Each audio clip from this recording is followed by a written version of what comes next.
Tive frio e tu me aqueceste. Estive preso e você foi lá me ver. E eles vão perguntar quando? Quando que eu fiz isso com o Senhor?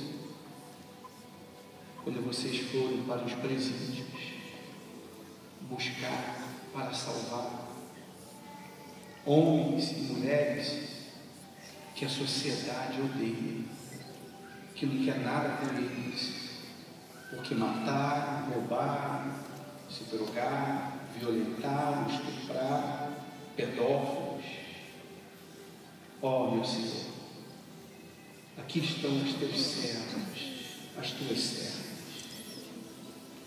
que têm negado a si mesmo, porque nós, como seres humanos, ficamos irados quando vemos uma pessoa sendo morta brutalmente, ou sendo assaltada violentamente, ou ainda que seja calmamente.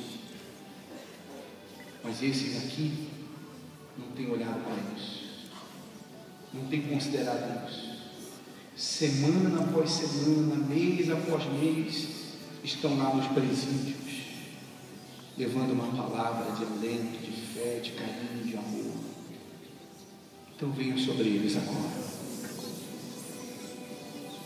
Venha ungir-los, venha renovar-los, venha avivá-los. E sobretudo venha guardá-los, protegê-los, livrá-los